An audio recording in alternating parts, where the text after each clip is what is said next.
Hello, my name is David Getoff. Some of you may know me from some of my other videos, or this may be the first of my videos that you've ever purchased. And I'm not exactly sure what the title is going to be. I'm still working on it, but it's going to be something like growing younger as we age. And one of the things that are very, very, very, very, very important is diet. And I need you to understand that even though the video is going to be concentrating on specific supplements for growing younger as we age. That diet is really very, very important.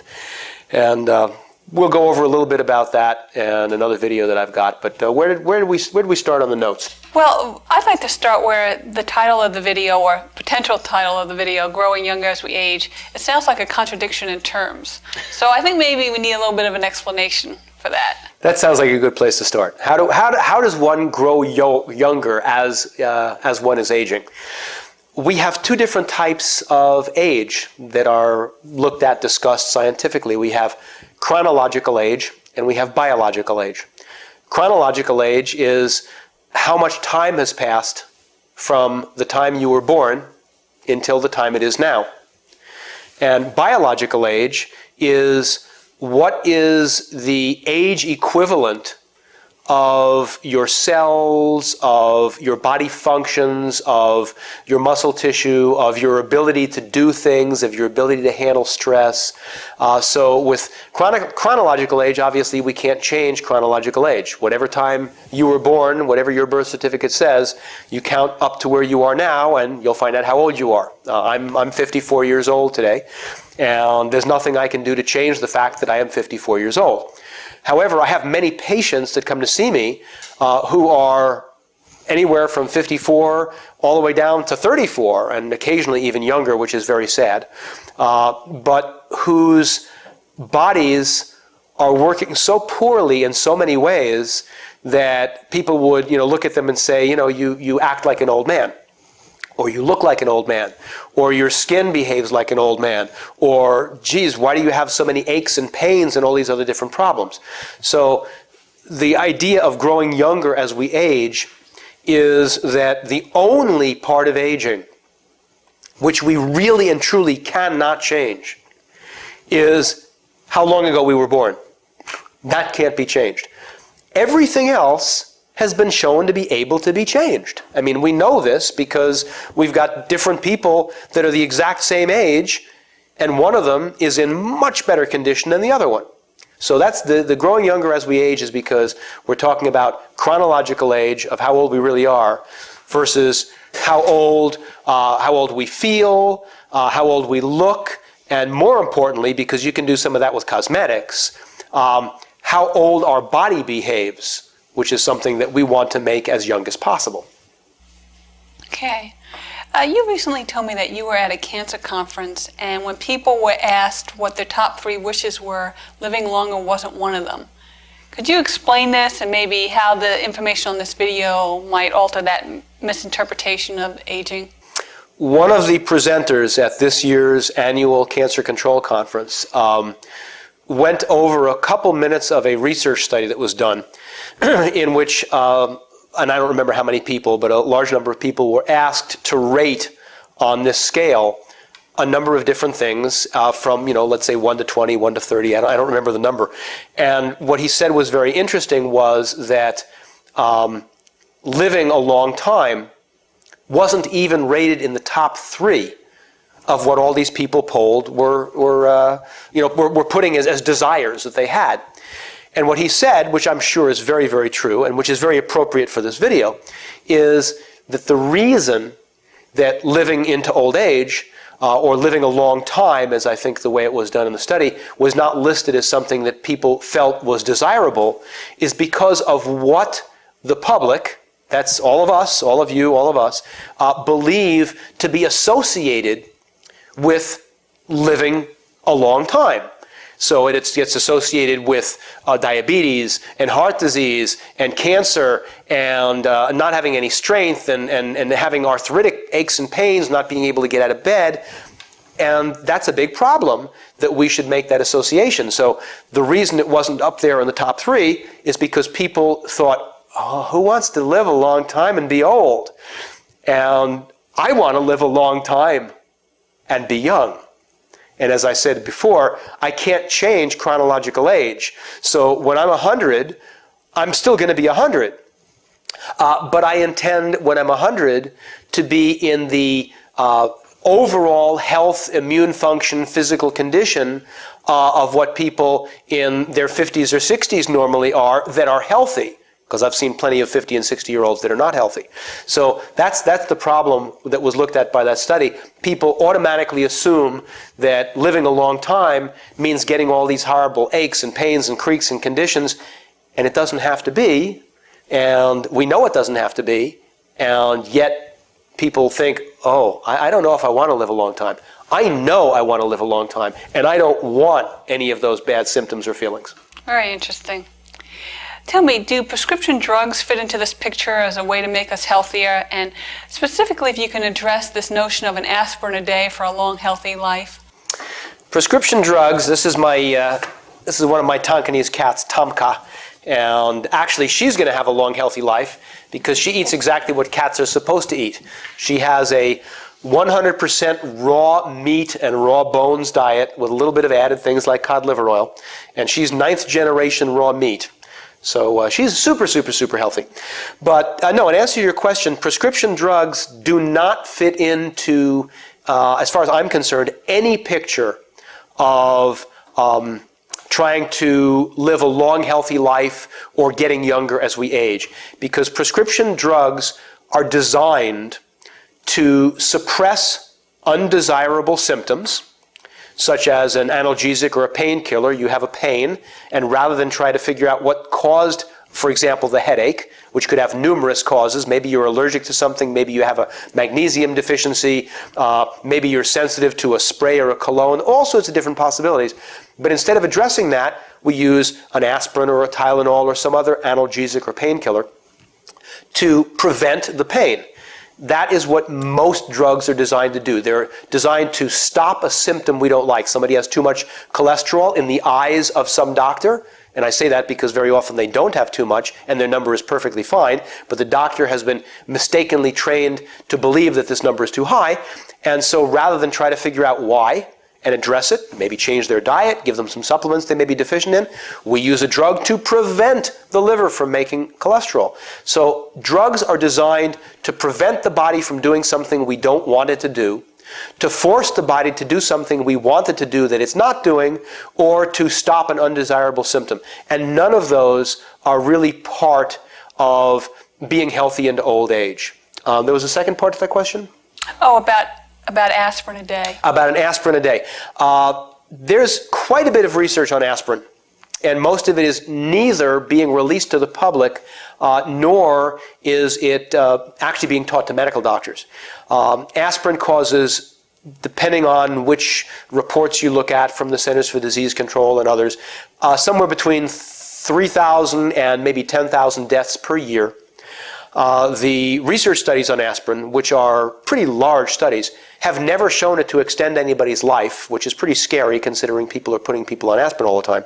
All they've shown is that the aspirin helps to reduce certain causes of death, and they don't bother to say in their advertisements, because it's marketing, that it increases other causes of death equal amounts or greater, and so the end result is no decrease in causes of death. And so people are taking an aspirin a day thinking that it is going to make them live longer, when in fact there is no legitimate research that I've ever seen that shows that an aspirin will make you live longer. It simply decreases one cause of death, increases another cause of death. So I personally do not recommend an aspirin a day to anybody, and nobody in my family takes them. And other than as a painkiller, I don't think aspirin has a good use, with the possible exception of the new research that says maybe, and I don't know that this has ever been tested, so maybe if somebody currently was having a heart attack or a stroke and you gave them a couple of aspirin, because it has a tendency to thin their blood below where healthy blood should be, that might help them to recover. And so that might be an acute instance that might actually be something I might agree with. I don't know.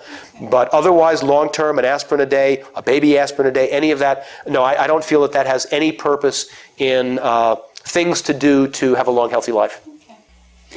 Many of the symptoms that people seem to develop as we get older include being overweight, fatigue, poor elimination, dry eyes, easy bruising, osteoporosis, diabetes, heart disease, cataracts, macular degeneration, cancer. The list goes on and on. I'm sure I'm not even mentioning all of them. But are these the kind of things that you're going to talk about to help viewers either prevent or reverse? Those are exactly the things that we want to either prevent or reverse. Osteoporosis, macular degeneration, cataracts, heart disease, et cetera, et cetera, et cetera. Everything that you just had on that list are all things that the healthiest populations that have been studied around the world that are still eating their traditional diets, that don't know what a drug is, there's no pharmacy. Hell, in most cases, they don't even have electricity in those areas. They don't get any of these. When they die at 70, 80, 90, or 100 years old, or in some cases more, they've never had those problems. Most often they don't wake up. So yes, those are all things that doing the right things having to do with eating correctly and taking the right supplements, that's what we're trying to address. Could we talk a little bit now about the research by Dr. Weston A. Price that was documented in his book, Nutrition and Physical Degeneration? Weston Price, Dr. Price, and the book Nutrition and Physical Degeneration was published a long time ago, and it is kept in print year after year by a 54-year-old nonprofit called the Price Pottenger Nutrition Foundation. And you can find their information on the web at www.ppnf for Price Pottenger Nutrition Foundation.org. Weston Price, in his amazing work that he talks about in that book, which is a phenomenal book, everybody should read it, traveled around the world and actually lived with numerous different societies before we had easy ways of traveling around the world. In other words, he couldn't just get on a jet plane and take a helicopter and land right where he had to. These were horses and mules and long hikes and everything to get into the areas of these traditional populations around the world that had not been let's say, assaulted or changed or altered by what we call industrialization. So they had no electricity. They had no of what we call modern medicine, which is sort of a joke. It really shouldn't be called modern medicine, but I guess it's modern. It doesn't have to be good, but it's modern. They didn't have indoor plumbing and faucets where they could turn things on. They didn't have any kinds of drugs because they had no electricity. They had no refrigeration. So they were all eating the diets of their ancestors and their ancestors and their ancestors ad infinitum. And that's what he was looking for. He was looking for the people that were still eating and doing things in the way that their particular society had been for multiple generations, hundreds of generations, hundreds and hundreds and hundreds and hundreds of years. And what he found was a just about complete lack of disease. It was fascinating. Fascinating book. He found that almost all the food they ate was raw. And I don't tell everybody, I don't tell all of my patients that you have to eat everything raw, but it's helpful to know that they ate almost everything raw because some of them didn't even have fire. And the ones that did have fire really didn't cook anything very long. Because if you take, let's say, a piece of meat from an animal you just killed and run a piece of wood through it that you've just broken off of a tree, you can't hold it in the fire very long before the wood's going to catch fire. And now your lunch or breakfast or dinner is now in the fire and you can't get it without burning yourself. So he might say that some of the things were slightly cooked, but the way we call them now, they'd still be raw inside. They were investigated by him as a dentist and a researcher because he was fascinated by two things. One was he expected the healthiest populations to be vegetarian, and instead none of them were. They all were omnivores. He also was astonished that into old age they had, and as a dentist he looked at teeth, they had impeccable health. They didn't have cavities. They didn't know what toothbrushes were. They didn't know what dental floss was. Heck, at that point dental floss hadn't been invented yet. And yet just because of eating correctly, they had all of their teeth. They had no cavities. And when he researched some of the children and grandchildren that as industrialization started to infringe on some of these societies and some of the younger kids would go and hike in and go closer toward town and start eating some of the refined products and some of the white breads and sugars, all of a sudden they would develop all of the diseases that nobody, even the elders in their area, ever had. So it's a fascinating book that very, very forcefully shows that all of the illnesses that we are treating with drugs and surgeries and you name it, were really, for the most part, tremendously caused by improper eating, although I do have to admit that a lot of the toxins are in our environment, the fluoride, the chlorine, the substances that we wax our tables with and that we clean our clothes with, all of these toxins do also relate to degrading the body's abilities. Could you talk a little bit about the water that they were drinking and really about our water supplies? Water is another big issue. Obviously, they weren't drinking the water that came out of their tap because they had no tap. So therefore, it wasn't fluoridated. Fluoride, we now know through almost all of the research, and there are a couple of good books. The Fluoride Deception by Christopher Bryson is probably the best one. And there are a couple of videos out also. But fluoride, we now know, although the public is not being told, has never been shown to reduce tooth decay and greatly increases a number of different cancer risks. It reduces mental function, causes all sorts of different attention deficit problems in children, and hip fractures in women as they get older. So fluoride is a toxin that's in a lot of water supplies. Chlorine and chloramines are used to protect water supplies around the United States. In other countries, a lot of them have gotten smarter and they're using ozone. But chlorine does a good job of killing the things we want it to kill, but then after it gets to your house, now all it does is bad things, so better to be filtered out.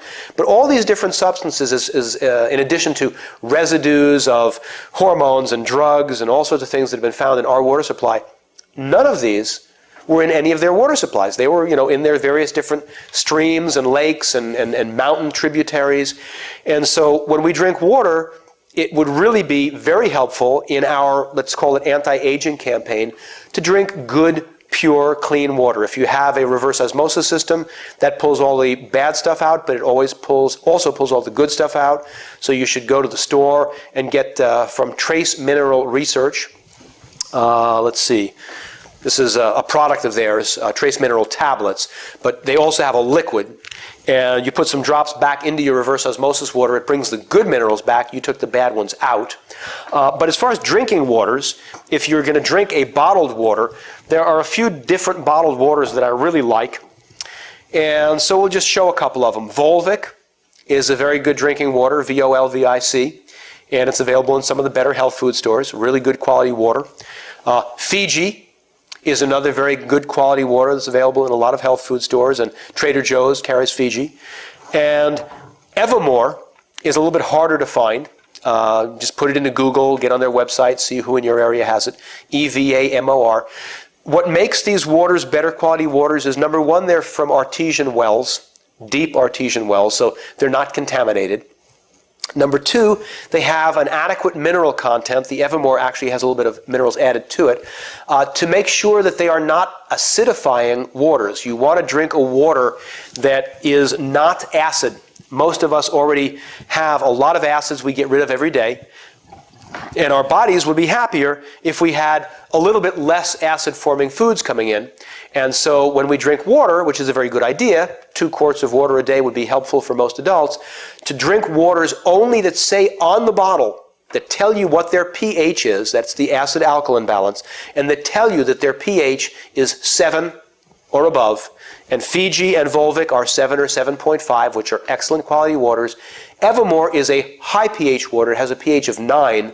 And so some people, if they drink too much Evermore before they do some detox, it will put them into a detox because the body starts getting so healthy it wants to flush toxins out. So I tell people, if you pick up Evermore, switch it around a little. Use maybe a pint of Evermore a day with 1.5 quarts of your other waters for the first week, then make it 1 quart and 1 quart, then make it 1.5 quarts and 1 quart, and pretty soon you're drinking only Evermore. But any of those 3 waters would be very healthful for you to drink, and is a very good part of what you're doing, because people do not understand water is important, and if all you're drinking is all of the acidic waters, then that's not helping you any. It's pushing you in the wrong direction.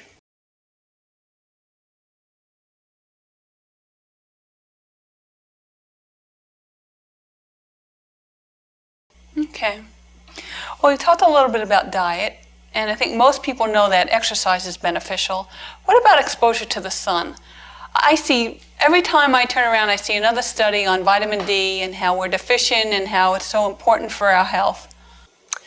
Exposure to the sun is something that every traditional population that Weston Price or any other research scientist ever studied was never thought of.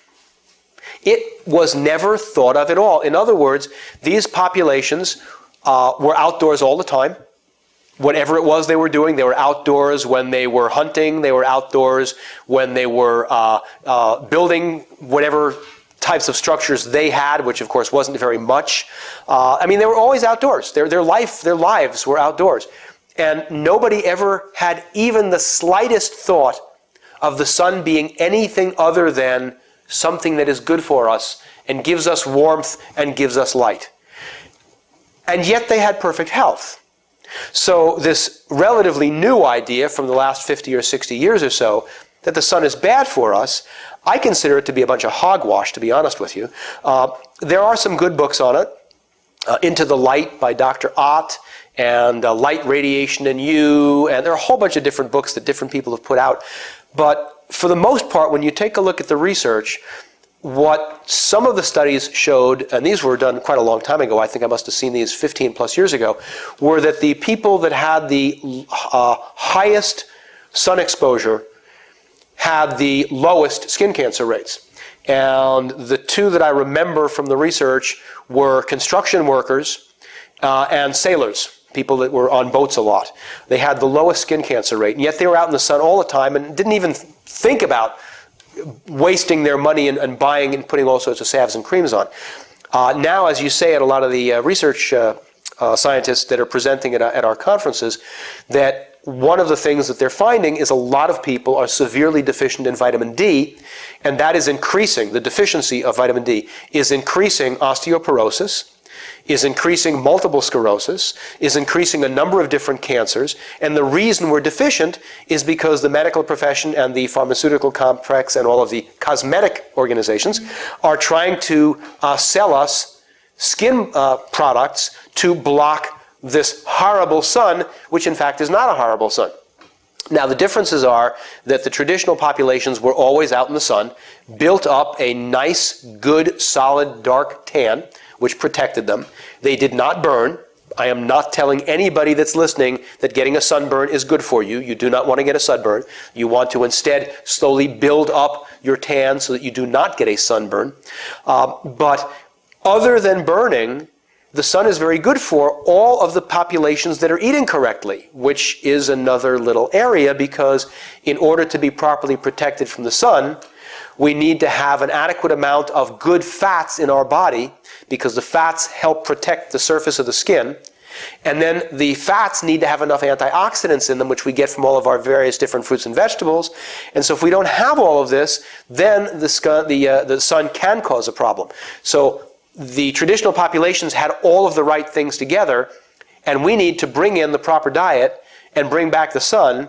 And if you are going to burn, if you stay out too long, which I do not want you to do, then what you would want to do is you'd want to get a sun protection that isn't loaded with cancer-causing chemicals. There are a couple on the market. One of my favorite is UV Natural Sport. And if you just put UV Natural into Google, you know, this is the new day and age where you can find everything on a search engine. You will find how to order the UV Natural from the manufacturer or some company that carries it. Lavera Sun 15 is a family sun product. Those are two of the best. They have slightly different sunblock agents. This uses zinc and this uses titanium. There may be a benefit to using the zinc over the titanium. So it's possible that the UV Natural may be better, or it may not be. It's hard to say. But either of these are far better than any of the garbage that you can get in the store, which is so loaded with chemicals that you're very possibly increasing your risk of skin cancer because of the chemicals. And there is some research that's come out on that. So I do not avoid the sun. I almost always have a good tan. My wife has a good tan, and she plays golf in 2 golf leagues and is in the process of starting a 3rd golf league. Plus, she swims 365 days a year. And we don't use sunscreen unless I've got to do something on my bald spot because I don't want to burn, or unless I'm going to be out so long at the beginning of the year that I have to put some on to prevent burning. And even then, I'm going to go out for an amount of time that I know I won't burn to start that tan coming on, and only after 15 or 20 minutes or 45 minutes, depending on the time of year, will I then add one of the non-toxic blocking agents to make sure I don't burn. The sun is very good for us and very helpful.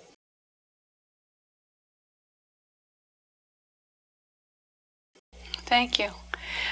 Before we go a little further, I just think it might be helpful for you to take a minute to talk about your healthy eating video, because for people who want to know more specifics on diet changes, that might be useful for them. That's probably a good idea.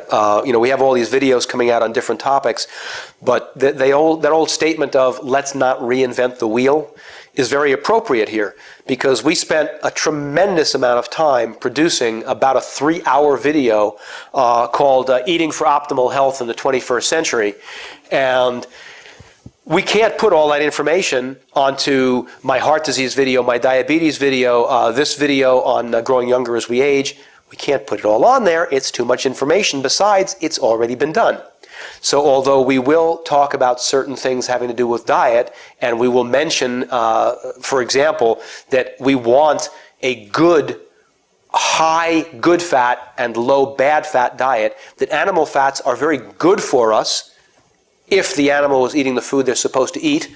And an example to that would be that you want your beef to be eating what cows are supposed to eat. Well, what does cattle eat? Cattle don't eat grains. They don't eat corn. Corn-fed beef, it says in the restaurant, on their menu. Cattle don't eat corn. Cattle don't know how to farm. They only eat corn because we feed it to them. We want grass-fed beef. So I buy grass-fed beef, I buy grass-fed lamb. Thankfully, around the United States, we have a number of big health food store chains, including Whole Foods, that has New Zealand beef or other countries' beef, or even grass-fed beef from the United States. So we want anything, all the fats are healthy if the animal ate correctly. Very, very important. So we want a high good fat, low bad fat diet. Things like cod liver oil we'll go over later. I don't even want to go over so much of it because it's going to take time away from what I want to put on this video. But the Eating for Optimal Health video, which is 3 hours, will go over all of the things that you need, because think about it, almost everything that happens to us having to do with premature aging has to do with things we're doing wrong. Most of what we're doing wrong falls into 2 categories. And there are a couple of others, like we're not getting enough sun and we're afraid of something that's good for us. But most of it falls into 2 categories. Category number 1 is the majority of what we eat is not even close to as healthy as it should be. And we can all change that if we learn. That's the reason for the other video. Category number 2 is the toxic exposures that we all have every day from things that we think are good for us, like room air fresheners filled with toxic chemicals, and furniture polishes filled with toxic chemicals. They used to just put carnauba wax on things. Now it's got 50 million other different things in them. Cosmetics filled with toxic chemicals. We'll go over those later in the video. All the different substances that we use to put into our clothing for bleaches, and some of the most toxic chemicals that you have in the home actually are cleansers and items that go into your dryer to prevent cling. I have patients that are so sensitive that they can't even be in a room where somebody puts one of those dryer sheets in, to soften or prevent cling, because the toxins come out of them. So any of those that we can reduce, well worthwhile. We'll go over some of the stuff later, but the diet is very, very important. And if you don't address the diet and just take the supplements that we're going to go over, you've hit a small part of all the things you need, and you will not get anywhere near as much of a benefit. So, go stop the video, go look in the mirror, and look at yourself in the mirror and say, how many years younger would I like to feel by following the information that David Yedoff is giving me? And if the answer is, I don't really care, I'm just going to watch the video because it's fun, but I'm not really trying to feel younger or age more slowly, then watch the video, enjoy yourself, and thank you for the money that eventually I'll get a part of from whoever it is you bought it from. But if you really would like to get as many years younger in the way you feel as possible, don't just take the supplements. Diet, diet, diet. What you eat makes a huge difference, and having nothing to do with the fact that obviously it helps me to sell a video. Buy one of the 3-hour eating videos and show everybody you know. Don't buy 10. Don't give them away as gifts. Buy one and lend it around.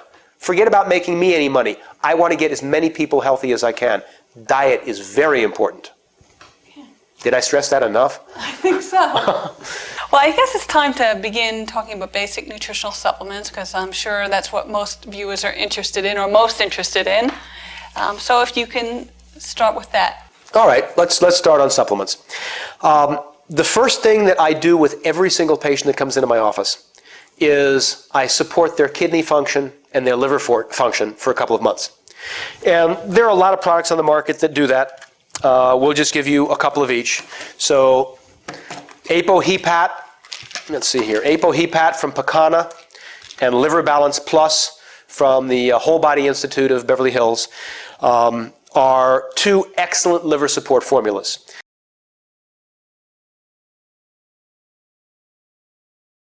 If you put Liver Balance Plus into Google, you'll find some companies. On this one, you could just put, I think their website is www.colonbooster.com. You would not go on both. These are just two different ways to support the liver.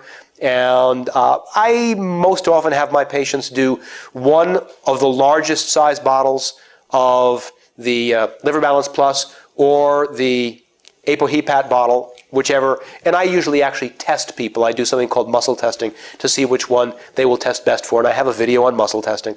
But either one of these will do a very, very good job. And in the, I don't know whether or not we're going to have a resources section or a protocol section, I'll go over a little bit about the varying types of doses that you might want to use for these. I'm not going to be specific because I am not treating you. I can't treat you through a video, plus the FDA doesn't allow me to treat you. I am educating you. On the other hand, if a bottle, for example, of Liver Balance Plus says on here that the recommended dose is to take 2 to 5 tablets with breakfast and lunch, and I find that people do better if they don't take 5 tablets. If they only take the 2, I want to let you know that. If you should use even less than the manufacturer says. So I'll give you some ideas of what doses I use. But everybody goes on a liver support formula. Never more than one, just one or the other for a couple of months. And also a kidney support formula. This is Renalix. And the ones in the boxes are from Germany. Really, really good products. Well, they're both very good products. Or Kidney Rescue. And again, I will have somebody do either an entire large bottle of Kidney Rescue or a bottle of Renalix. And we'll go over a little bit about the doses in the, I was going to say in the credits, but it's not in the credits.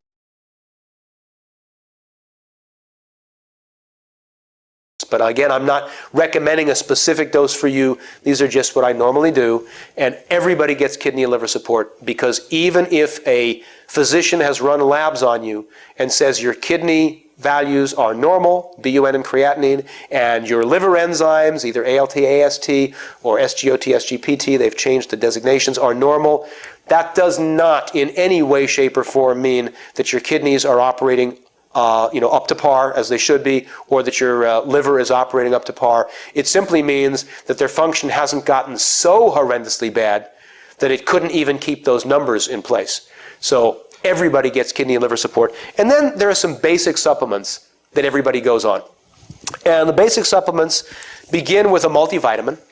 I use a lot of different multis, but the one I have the largest number of people on is manufactured by Super Nutrition. And it's just called Perfect Blend. There's another bottle that's very similar to this that says Easy Swallow Perfect Blend.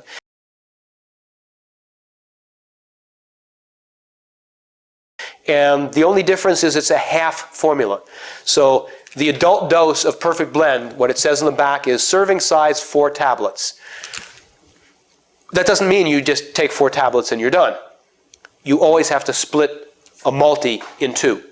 So 4 tablets means you take 2 toward the middle of your breakfast meal, so it's going on food and then you eat food over it, and another 2 toward the middle of your dinner meal, so you've got food in your stomach, you take them, and then you eat over it. And that's how you get your 4, 2 with breakfast and 2 with dinner. That's the average person. Know any average people? Do you know any average families? Average family has 2.5 children. Therefore, nobody's average. So I hate the term average, but that's what all of these directions are always for. They're for average. So if somebody weighed maybe 90 pounds, I'd have them take one with breakfast and dinner. If somebody was a very small person, had a very small gullet, and had a hard time swallowing, I'd have them use the Easy Swallow Perfect Blend, where 2 tablets of that equals 1 of this. And so if they were taking, if I wanted them to take 2 with breakfast, but they said they're too hard to swallow, they would take 4 of the Easy Swallow to equal 2 of these. But everybody goes on a good multi, because the multi is loaded with all of the missing vitamins, minerals. It's got a bunch of superfoods in it. It has a whole bunch of trace minerals in it. And there isn't any way that you aren't deficient. I don't care what you eat. I don't care who you are. And I don't care what your genetics are. None of it matters. Not a single study has ever been able to identify somebody without multiple deficiencies. So everybody needs a multi, and yes, expensive urine is very good for you, if you've ever heard that term. Oh, don't take a multi, it'll just give you expensive urine. You want expensive urine. You want enough extra coming out all day that the body can get whatever it needs, and the extra comes out. And so let it turn your urine a funny color because of one of the B vitamins. That's perfectly fine. Hello, Tomka. Yes, my girls sometimes like to come up here and be part of my video. But I don't want them to get in front of me so you can't see me. That's not the purpose. So we've got a multivitamin. In addition to a multivitamin, I will usually add, why don't you go over and say hello to Joanne? I will usually add a trace mineral tablet because the multi doesn't have quite as many trace minerals as I find are helpful for the public.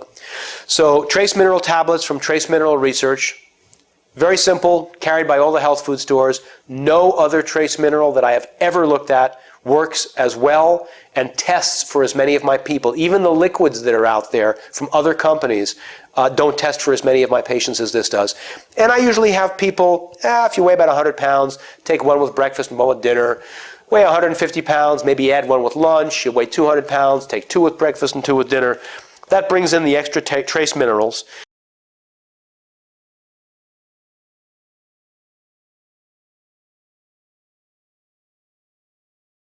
Then we want some extra vitamin C because they can't put enough in the multi. 2 of my favorite forms of vitamin C are Ultragram C from Rainbow Light and Vitality C from American Nutraceuticals.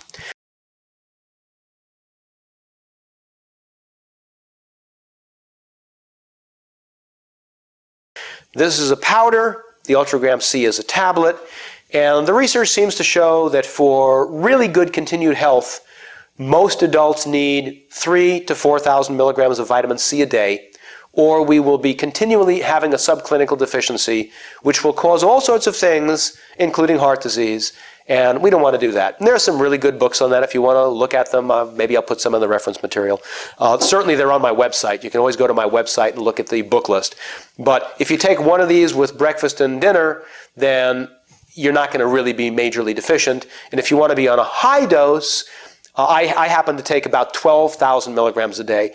I take mostly the Vitality C or 2 similar products, which are really the same product. Different companies use their product and put it in a different label.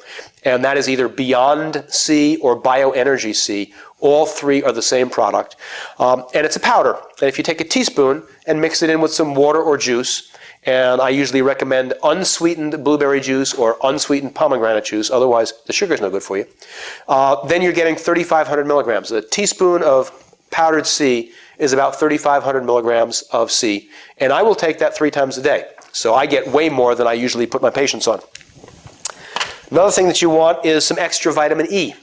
The only E I like is Unique E, and these are just basics. This is just so that we get rid of any long-term deficiencies that your doctor hasn't been trained in, that a dietitian hasn't been trained in, but that there is that there are actually huge volumes of research to prove. In research journals, in scientific journals, it simply doesn't get to the medical profession because they're using drugs, although it gets to all of my conferences, which are actually often medical but nutritional conferences. And Unique E is the best of all the vitamin E's, and even if you just take one of these a day, you're bringing in all of the special forms of the E complex that are not otherwise in any of the multis. There is some good E in your multi, but one of these would be helpful.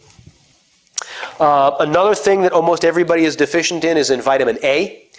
And a lot of physicians are very afraid of both vitamin D and vitamin A, saying, oh my goodness, you can overdose on them. Yeah, you could, but it would be real hard. And I usually show that to people in the Merck manual so that they can understand what the doctor's manual says about both vitamin D and vitamin A. The doses you would need to get too much are huge. We were designed to eat all the organs in animals. Nothing was ever left. If an animal was killed, everybody ate the organs also. And unless you're eating a good-sized portion of liver, any liver, I don't care if it's chopped chicken liver if you're Jewish, or beef liver, or lamb liver, or liver pate, duck liver, but unless you're eating liver, let's say 3 or 4 times a month, you are almost definitely deficient in vitamin A, and no, there is no vitamin A in carrots. As a matter of fact, there's no vitamin A in the vegetable kingdom. Vitamin A is an animal molecule. It doesn't exist in any plant. Only beta-carotene exists in plants, and most people's bodies can't convert it. So I have just about every one of my patients take just a small dose of vitamin A. It's a large number, but a small dose. And NOW makes a nice one. 10,000 international units of vitamin A and 400 international units of vitamin D. And one of these itty-bitty capsules a day will simply prevent you from being severely deficient. I have cancer patients, I have them on way more than that.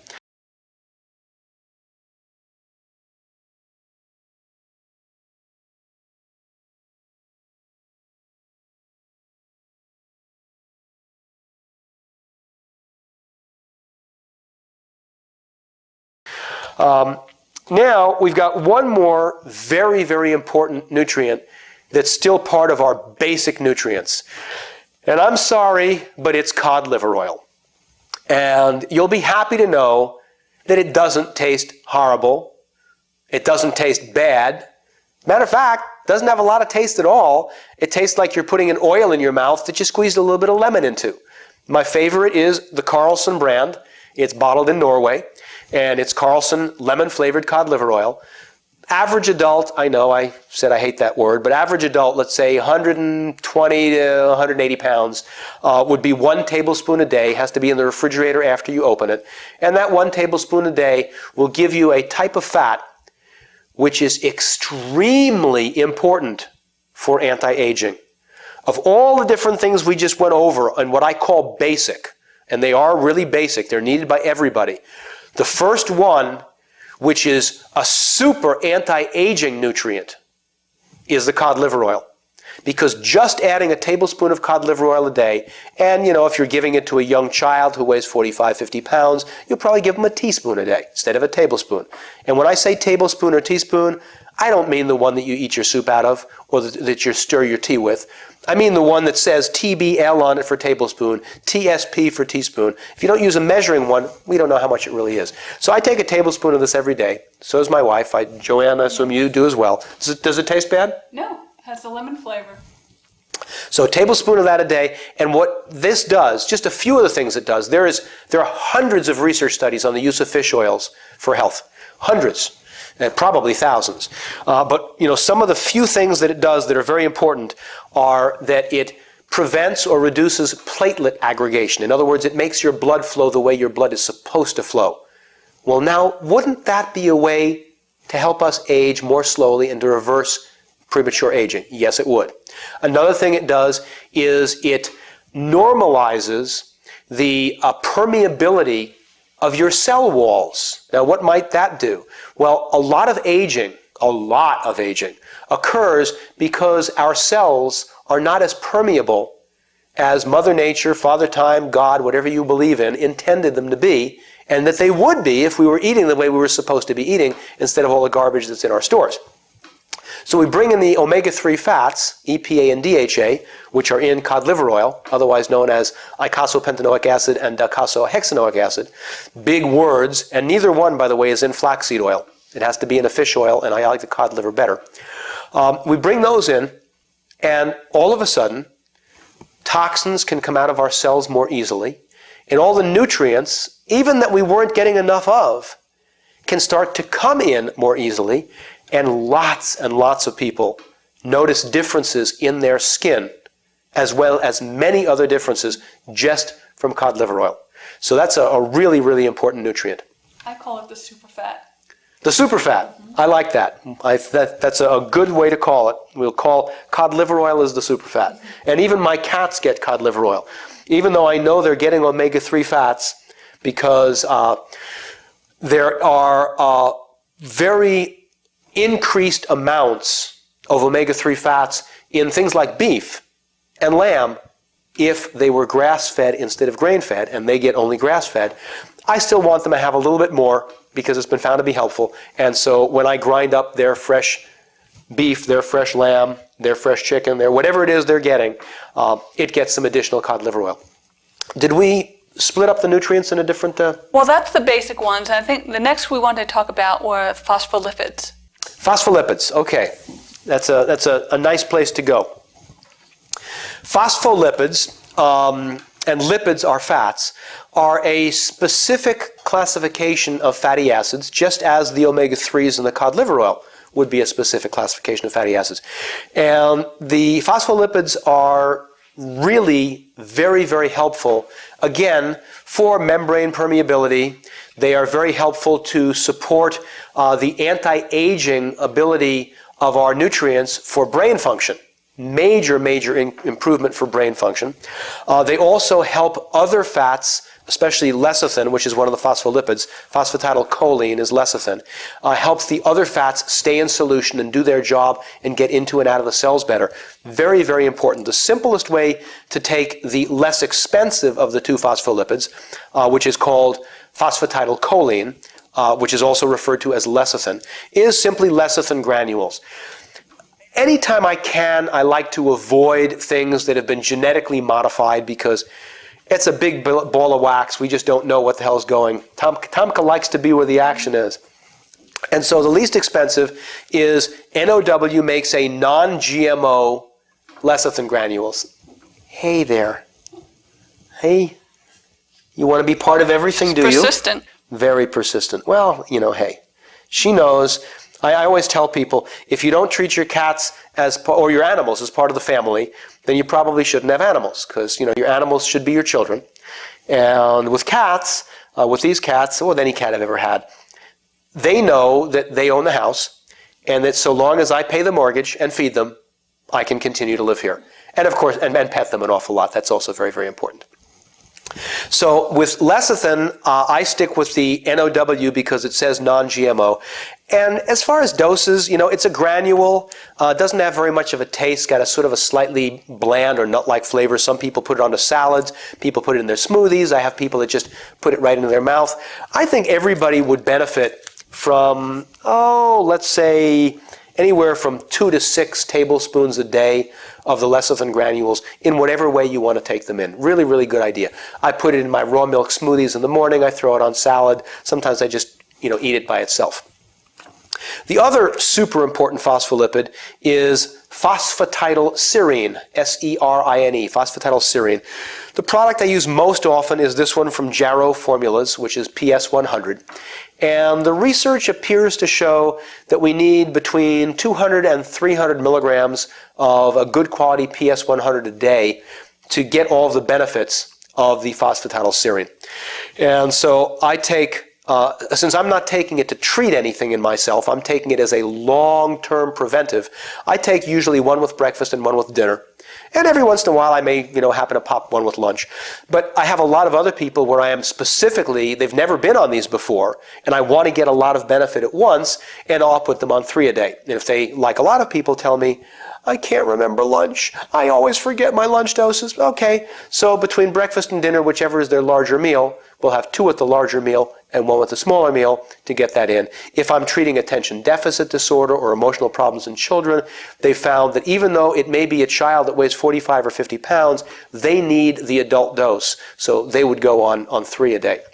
What's the next thing on our list? The next thing is CoQ10. Besides petting the cat. Yes, besides petting the cat, it's CoQ10 and using that for anti-aging. All right, CoQ10. Let's see where I stuck a CoQ10. This, Tomka, is CoQ10. And you get CoQ10 actually in its natural form. How? Because the dominant source of CoQ10 is the part of our body which has the largest amount of CoQ in it, and that's the heart muscle.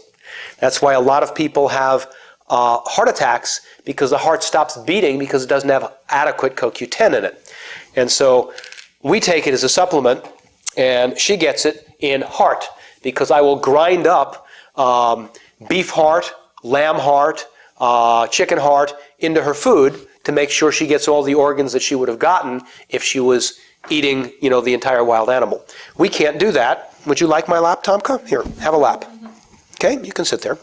So we take it as a supplement, and my favorite of the ones out there are quite a number, is Q Absorb by Jarrow Formulas. I only get it in the 100 milligram amount. Just don't motor in my microphone, because that will sound very funny on the tape. Tonkinese cats, there are pictures of them on my website. Tonkinese cats like shoulders. So very often I have to say, no, if we're doing a videotape, you can't sit on my shoulder, because you might want to put your claws in there to hold you in place. So I would say in general, if I'm not treating a condition, and let me give you a couple of examples. If somebody has receding gums or large pockets for periodontal disease, one of the therapies that we find is very effective, in addition to diet, is to use a folic acid rinse of a certain type of folic acid with a certain amount of folic acid with a certain number of minutes they have to rinse, as well as a high dose of CoQ10, like 300 milligrams a day. If somebody has mitral valve prolapse or a number of other different heart issues, they might be on a high dose. But just for anti-aging, I would have people take 100 milligrams a day, and that is what I do. I take 100 milligrams of CoQ10 a day. Very, very important for many things, and one of the things that's been found to do is that it supports mitochondrial energy. The mitochondria is the energy portion of your cells, and we definitely want all of our cells to have enough energy for the mitochondria. I also take 100 milligrams a day. Joanne also takes 100 milligrams a day. Very good. The next topic is holistic professionals are always talking about colon cleansing, and how does that fit into anti-aging? Colon cleansing fits into anti-aging very, very well. And colon cleansing is very, very interesting. It's, I never know exactly how to go over it, because I have a number of physicians, medical doctors, and osteopaths, and chiropractors, and all sorts of different medical professions. But specifically, I have a number of medical doctors and osteopaths that are my patients that come to see me for their health. And some of them have worked in the facilities where they've done the colonoscopies, where they're looking inside, I know, a little bit disgusting, inside people's colons with cameras.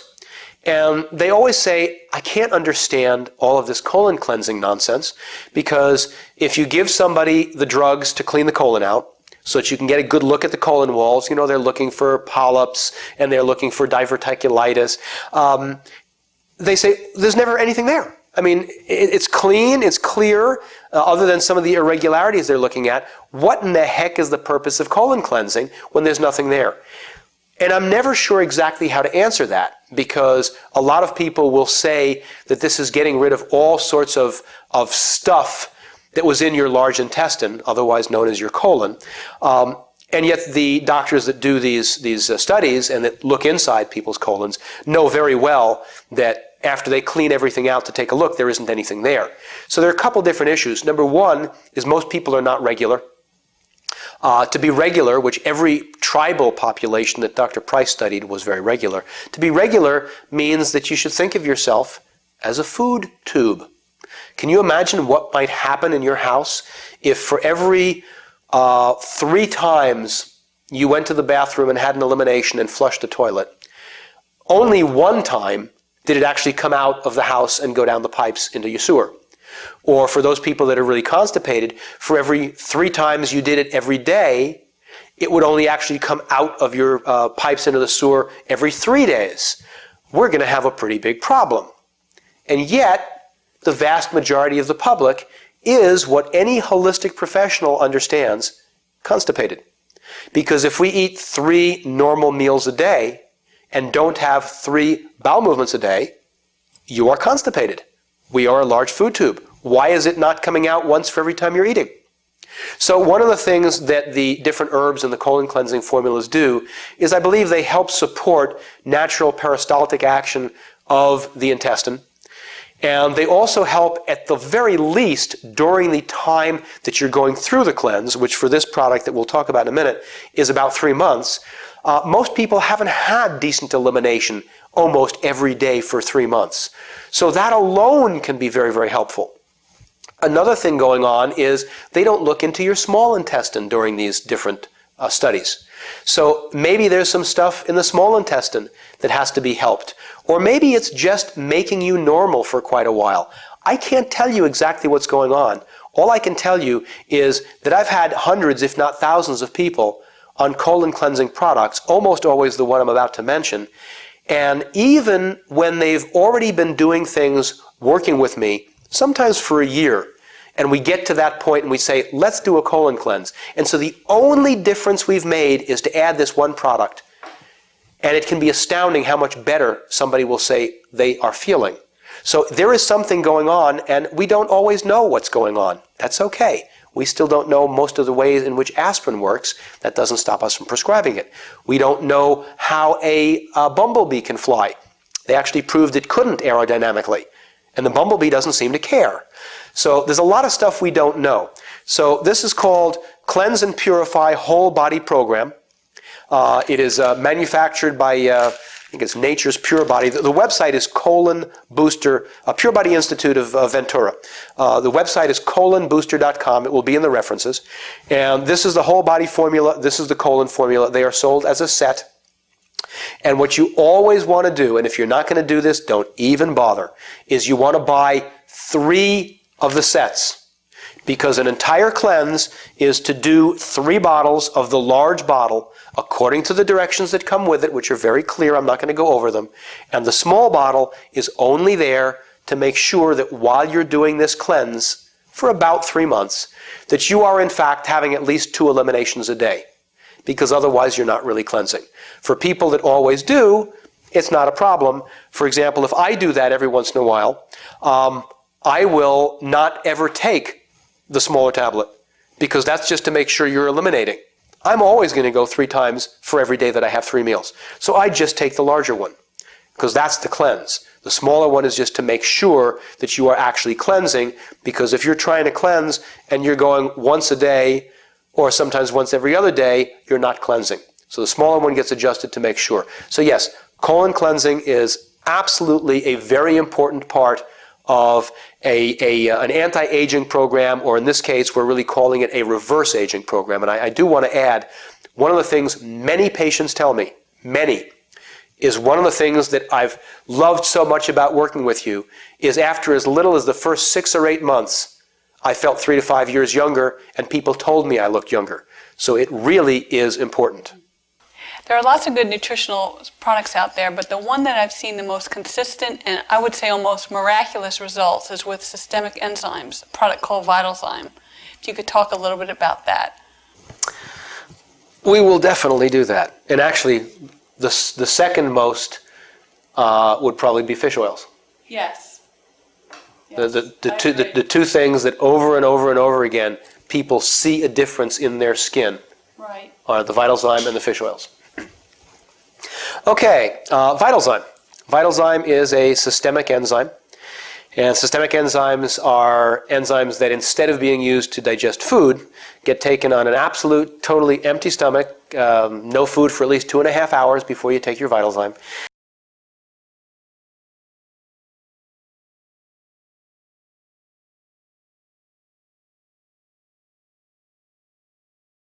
And then you take your dose of VitalZyme and you don't have anything to eat other than water, of course, which is fine, for at least a half an hour. It increases the circulating enzyme level in the body, and that does a whole bunch of different things. It helps to apparently open up the cardiovascular system, breaking down plaque. It helps to heal almost anything in the body that needs healing. In other words, if there's scar tissue somewhere, it works to digest and break down the scar tissue and have good new tissue take its place. And it reduces platelet aggregation, as does cod liver oil. so it makes sure the blood flows correctly and gets every place. And all of those things together end up making it into a sort of like a super supplement, even though it's not a nutrient. It's not bringing in minerals or vitamins. It's just bringing in enzymes. The other thing is that they found that many different biochemical reactions of the body are enzyme dependent. And so it's very possible that a lot of things are now happening more properly or more correctly because we've increased the circulating enzyme level. So people start to look younger. I've even had men, which is amazing, tell me that, yeah, after that first or maybe second bottle of Vitalzyme, women were coming up to me at work and asking me what skin cream or lotion or face soap or whatever, what had I changed recently because your skin looks so much better and I want to buy it. And of course the only change he had made was taking Vitalzyme, although I've also had people make those comments when somebody goes on cod liver oil, even though they worked very, very differently. I love Vitalzyme. I mean, I put just about everybody on it. I usually have people start with a capsule first thing in the morning when they roll out of bed, and then not eat for a half an hour, and then find some other time of day when you've got an empty stomach. So 2.5 hours after lunch, or 2.5 hours after dinner, sometime when you've got another empty stomach, and they do a capsule twice a day for 4 or 5 days. It's just to get the enzyme level moving up a little bit. And then we bring it to 2 capsules twice a day for another 4 or 5 days, and then we bring it to 3. And I have most people on a very low dose, and that is considered a low dose with this product, of 3 capsules twice a day.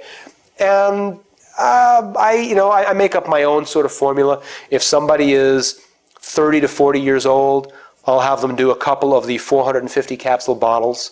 If somebody is closer to 50, 55, I'll have them do at least 3 of the 450 capsule bottles. As they get up towards 60 or more, we may do 4. I have a lot of patients, the first time I ever get to see them is when they're 70. I'll probably have them do at least 5 because of how much more there is for the Vitalzyme, for the enzymes to undo in the body. And I would recommend people, whoever you find it from on the internet, see if they can give you, and if not, then go to World Nutrition in Phoenix, which is the manufacturer of Vitalzyme. See if you can get a copy of the CD, audio CD, by, what's the name of the guy that does that CD? I've given them out for years. Dr. Wong, William Wong, Bill Wong, thank you. Get a copy of that CD and listen to it. He'll go over much more in depth than we have time to hear all of the different things that Vitalzyme does. I have one caveat about all of the systemic enzyme products out there. I've looked at a lot of them. There are new ones coming out every other second. And so far, the only one that I find really does what I want is Vitalzyme. World Nutrition has 2 or 3 products, and I pretty much don't use the others. They may be coming out with a new product that's available for health professionals only, which doesn't even have a name yet. They've only sent me samples of it. It may be called Vitalzyme Pro. We don't know what it's going to be. So that may end up being a good product. We'll see when it comes out. But of the products they currently have, they have, let's see, they've got the Vitalzyme, which I like. They've got Natovita, which I almost never use because it simply isn't necessary for my patients. They've got Vitalzyme Seb. They've got Vitalzyme X. Those are not the products that I am recommending. I am recommending the regular, ordinary Vitalzyme. And there are many other companies that are trying to copy the Vitalzyme formula and tell you how much better their product is because they've added nattokinase or they've added something else to it. I don't like the way any of them work. Vitalzyme is the one that seems to be best for everybody and doesn't cause any problems. Most people don't need the enzyme natto in their... oh, you want to go up on my shoulder? As long as you're not stepping on the microphone, you can sit there. So the regular Vitalzyme is the one that I'm recommending, and please don't let somebody say, well, David Gethoff probably didn't know about this product, so he's not comparing it. I probably did. I find out about products the second they are introduced. The manufacturer's reps call me up. If the product's very first... That's cute. Everybody should have a cat mustache. If the product was first introduced any time prior to October of 2006, this is hilarious. Yeah, if she looks good on tape, I'll leave her there. You got any problem with what she looks like? I'll let her sit there. If the product was introduced any time prior to October of 2006, then go ahead. Then I know about it, and I like the Vitalzyme better. Well, let's go on. Part of getting younger is having a better immune system. Are there any particular products you like for immune support, and how do probiotics fit into immune support?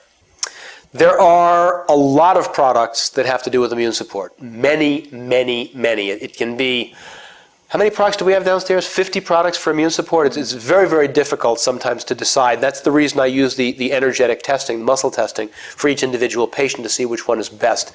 But since you asked how do probiotics fit in, let's actually start with the probiotics. There are many probiotics on the market. Probiotics are beneficial bacteria. So most people think of probiotics as acidophilus, lactobacillus acidophilus, lactobacillus bifidus, which is sometimes called bifidobacteria, bifidus. The two products that I like best, that I find to test for a larger number of people of everything out there, one is made in the United States, and it's called FloraSource.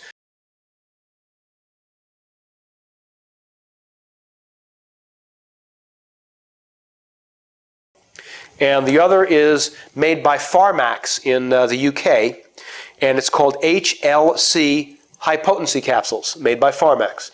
So those are the two that I find are the ones that test for the largest number of my patients. And what has been discovered over the last, 1 to 2 decades, is that over 50% of our immune function actually originates in the intestine. And because of that, it's very important to make sure that we do have all of the right bacteria in the intestine, or we are not going to have proper immune function. So the probiotics are really necessary. As far as how long they should be taken, that's difficult.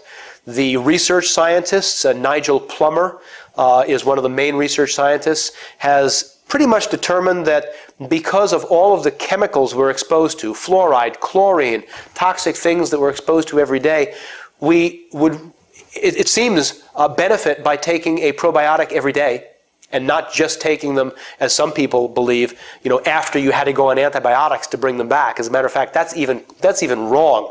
If you're going to go on antibiotics, if you need to do that, the probiotics should be taken immediately. Every day you're on antibiotics, you should also be taking a probiotic and continue for 2 or 3 months when you're done. You sit in my lap so you're not in front of the camera. Thank you.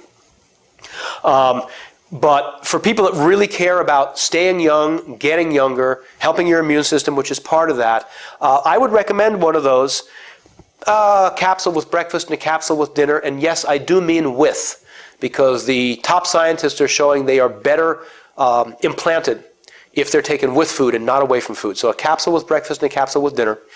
And after you've taken them for 6 months or so, you could go down and just take 1 capsule a day, save some money and take less. If money's no object, keep taking a capsule twice a day. Very good anti-aging product, very good immune product. And I might add, anything that helps your immune system is an anti-aging product. This is very important. This is a concept that has come up in a lot of our conferences, but a lot of people don't understand, and doctors and certainly dietitians are not taught any of this. And that is that our body does a lot of work every day to continue the immune system's ability and job to attack all sorts of disease-producing organisms, which are called pathogenic organisms. So that means that your immune system is working to kill bacteria, fungi, viruses. Anything we can do to help it do its job better will relieve the body of some of those jobs and allow it to spend more time on things like preventing us from aging too quickly. So anything for the immune system is a very good idea. Let's take a look at a couple more immune products. And I'd like to also add that any time you bring in a food that is healthy for you, anytime you reduce or eliminate a food that is bad for you, you are helping your immune system. So, you have to look at those things also. If you have a baked potato, you are, in essence, from what the research shows, apparently hurting your immune system. because the baked potato will be changed very rapidly into blood sugar. And when it spikes the blood sugar in the body, or when your body is working producing excess insulin to try and keep it down, your immune system, your macrophages, white blood cells, are not doing their job as well, and your immune function is actually depressed for somewhere between 2 and 4 hours or possibly longer. Same thing happens if you have a candy bar, unless it's sweetened with a non-converting sugar like xylitol or erythritol or yacon syrup or stevia. All of the other sugars like molasses and honey and sucrose and maltose and lactose, all of those sugars are depressing your immune function. So anything that you do in diet can greatly help us extend our lives. But if you want to direct specifically at immune function, and even that isn't fair, because if you up your vitamin C and your vitamin A temporarily because you think you're getting sick, and so for, let's say, a week, you take a really high dose of vitamin A, like 50 or 75,000 international units. So I would take a 25,000 international unit capsule of vitamin A. I'll take 3 of those once a day for a couple of weeks if I think I was just exposed to somebody that had a sore throat or had a cold or had the flu, to prevent my getting it. Not long term, just for a few weeks. And at the same time, I'll take 2,000 milligrams of vitamin C 3 times a day, although actually that's something more often than I'll recommend to a patient or a student, because I take more than that every day. I take about 3,000 milligrams 3 times a day normally. But specific immune products, and there are many, many, many specific immune products. Let's just hit on a couple. Actually, let's start with the one which more people know about than any other herb, possibly in the United States, with the exception of maybe ginkgo, and that's echinacea.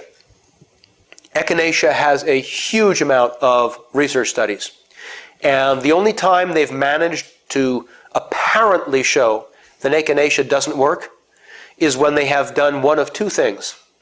They have either used a form of echinacea or a brand of echinacea or a preparation of echinacea that had so little activity that I'm surprised they even bothered, except maybe they were simply trying to prove that it didn't work. So if you use a form that isn't active, it's not going to work. Or possibly both together, or they used a dose which no medical herbalist would ever use, because they'd say, that's not enough to do anything. So if you do either of those 2 or both of those 2, you can prove echinacea doesn't work. However, if you take a good product, and there are a number, 2 of my favorite brands of liquid tinctures. Number 1 is the one I've got in my hand, which is Herbalist and Alchemist, and you can find them on the web, herbalist-alchemist.com, and they will ship you their products. I always tell people, get a big one. Get 4 ounces. Get 8 ounces. You might as well have a bunch of it around. Another one that you can get in the regular health food stores is called Herb Farm, and farm is spelled P-H-A-R-M. Either of those 2 brands are companies that are owned by highly respected medical herbalists, and their products are properly made and they work if you use the right amount. There was a medical herbalist who now actually went through medical school, and in addition to being a biochemist and a medical herbalist, is also an MD, Taroni Lodog. And I still remember one of her lectures at the Southwest College of Naturopathic Medicine in Tempe, Arizona, and she said the biggest problem with echinacea is people using products that don't have any activity and they're pieces of crap. And knowing Taroni, she probably actually said pieces of crap. And using so little amount that it wouldn't help anybody. She said, if you're using a good quality echinacea tincture and you're getting sick, or you're pretty sure you're getting sick, or you're already sick, the adult dose is a full teaspoon 3 to 4 times a day. And you better mix that with a whole bunch of water, because echinacea is a really strong substance. You'll put a few drops in your mouth of one of the 2 brands I recommended, and you'll go, oh my goodness, is that what echinacea is supposed to do to your mouth? Yes. That's what it's supposed to do to your mouth. So adult dose would be a full teaspoon 3 to 4 times a day. And for a child, if the child is over 12, just go by their body weight, breaking it down. If they're, let's say, 75 pounds, that's considered half an adult. So they would take a half a teaspoon 3 to 4 times a day. Under 12, echinacea actually is one of the herbs that has been shown to be fine for young kids. And the same company has a kids formula that's called Healthy Kids Compound, and directions of how to use it are on that, and you can get them on probably on their website. So echinacea, very, very standard. If you're and it can be used every day. Anybody that tells you echinacea must be pulsed, it's got to be used 4 days in a row and then stopped, or 8 days in a row and then stopped, or 10 days in a row and then stopped, doesn't know what they're talking about. That's okay. That's true of a lot of people. It can be used continually. But if you were using it just as a prevention for cold and flu season, yeah, you might want to use maybe 25 or 30 drops twice a day, but not as a therapeutic aid to try and get rid of something. Another really, really good product is colostrum, and many of you have possibly heard of colostrum. There are many colostrum products on the market. Most of them, when I've seen the analyses by good analytical labs that look at the cytokine and immune activity, are pretty bad. My favorite is Immutek, I-M-U-T-E-K. Of the Immutek products, my favorite one is called Immuno 5, which is the one I have in my hand. And sometimes they don't have any Immuno 5 in stock because they also sell it to the dairy industry for baby cows.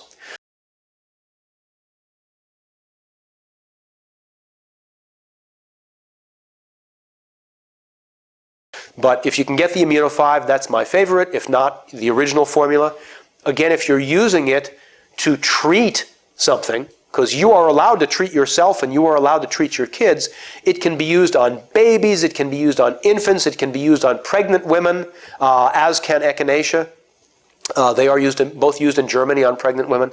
Then the dose, if somebody's already sick, could be 2 or 3 capsules 3 times a day. But if it's just a preventive, or even more, it's not going to hurt anybody on the colostrum. But if it's just a preventive, if you see, I always get sick during cold and flu season, which is really eat garbage season, because that's, one after another holidays where people eat more junk and more sweets. But if you're using it as a preventive, a capsule with breakfast, lunch, and dinner, and it'll be slightly more active if you take it maybe 15 to 20 minutes before, is a good preventive dose. For a kid, maybe a capsule with or before breakfast and dinner. But for therapeutic, it's not enough. Therapeutic, you want at least 6 capsules a day. Now, although there are dozens and dozens and dozens of products I could go over, I'm going to choose a pretty new one. Actually, a very new one. It's only come on the market extremely recently. It's called Epicor, E-P-I-C-O-R. And it's a trademarked product. There isn't any other product like it.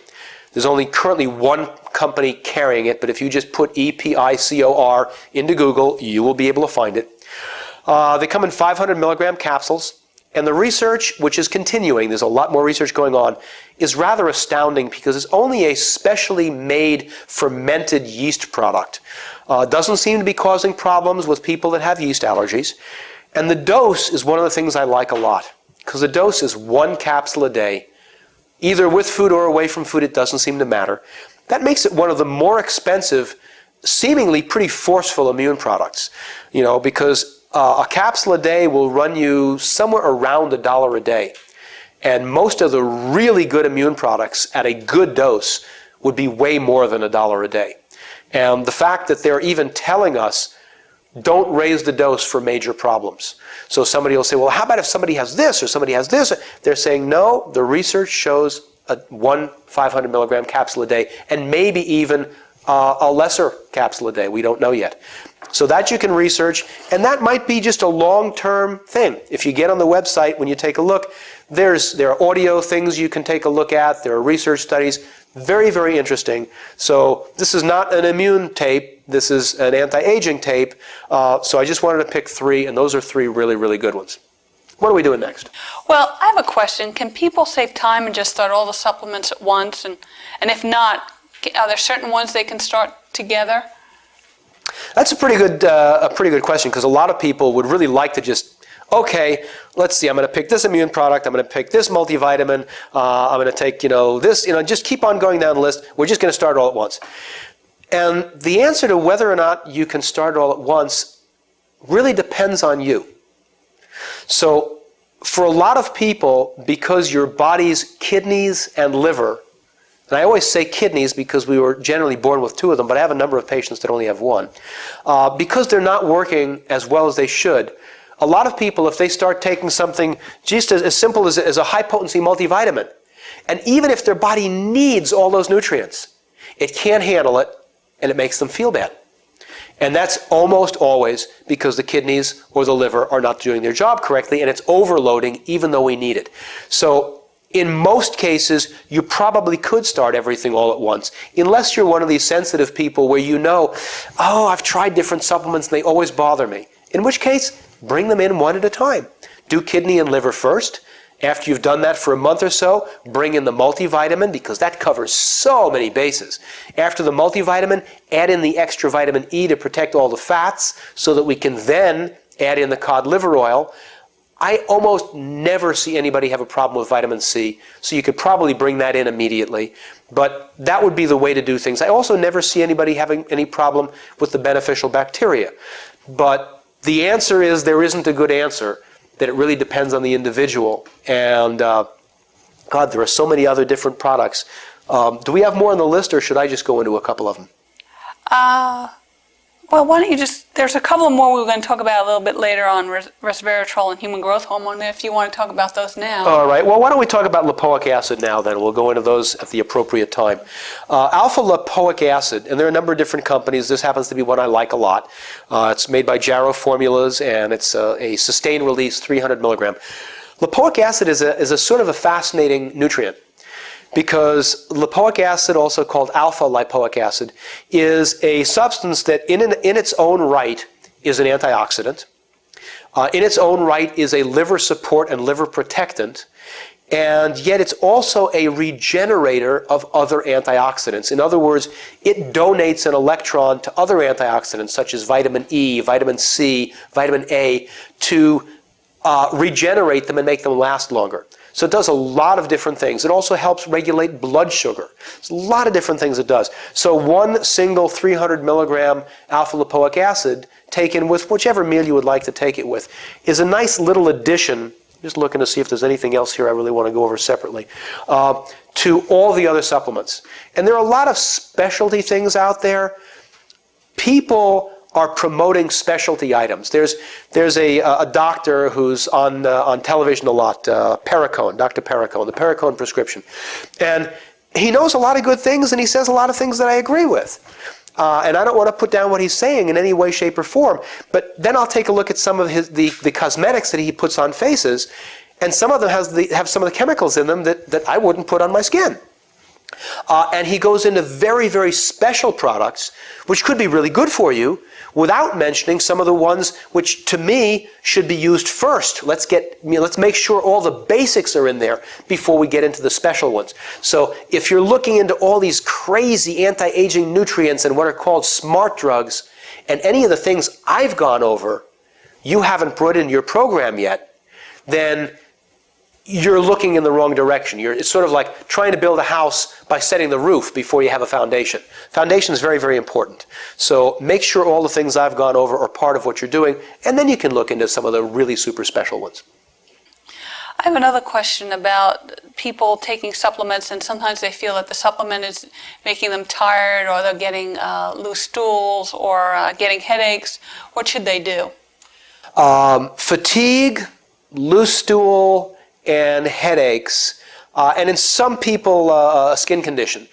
Any of those four come on after you started a supplement program, there's a very good chance that it's either a detox reaction or an overload reaction. So your body isn't able to handle as much of what you're giving it as it wants to, or that some of the things you're doing are helping your body get rid of toxins, but faster than your body is able to. So anytime you see any of those, I say, whatever you just started, and just usually means within the week. Most often, if you're going to get a reaction, there are exceptions, but most often if you're going to get a reaction, it'll occur within the week after you started a new thing. So whatever those things are, stop those things that you've just started, and wait a few days. If the reaction starts to go away, then you were right. You probably were. It's one of those things. Let the reaction go away, and if you started more than one thing, bring them back one at a time now. That way we can see which one is doing it, and only bring one in a week. If you only brought in one thing and it was doing that, then bring that in at 1/2 the dose you were using before. Because what we have to see is, if there are substances your body needs, but you're taking them at a dose that's just a little bit too high for your body, we want to find out what dose is okay for your body. And you're not in my office. I can't muscle test you to try and determine that. So what we do is we simply let you regulate the dose to determine it. So you stop them, let the problem go away, and bring things in at a lower dose or a slower number at a time to find out which one it is. And as soon as you know which one it is, what dose is not a problem. And most often, after a few weeks of your body getting used to it, you can bring the dose up, or maybe you need some additional liver or kidney support so that your body can better handle what it needs but can't quite handle because of the overload to those organs. Okay, thank you. Yeah, I'd like to take a few minutes to talk about eye conditions. As people age, a lot of people encounter cataracts, glaucoma, macular degeneration. What can you tell people to take or to do to prevent these or reverse them? There are a lot of eye conditions. There are a growing number of eye conditions. And actually, year after year after year, I get more and more people that come into me telling me that the fill in the blank that they have just been diagnosed with, whether it's an eye condition, whether it's a type of cancer, whether it's a pancreatic, insufficiency function, whatever it may be, that they've been told how rare this is. And we have so many people eating more and more bad foods, so many additional things that are in our food. So we've got more chemical pesticides and herbicides on our foods. We've got more flavor enhancers added to our foods. We've got more chemicals to make things look better and taste better. We've got more food colorings. We've got more, you name it. We just keep on having more and more and more. And as we have more chemical assaults on the body, and as we eat less good, so in other words, we're doing things backwards. We're bringing in more assaults, and the things our body needs to better handle them, the foods, we're eating more bad. So all of the things that are rare, we're going to have more and more rare things. We're going to have more and more new things. And so the end result is that what we want to do is we want to find a way to start undoing everything we've been doing wrong. And the actual question that you just said was?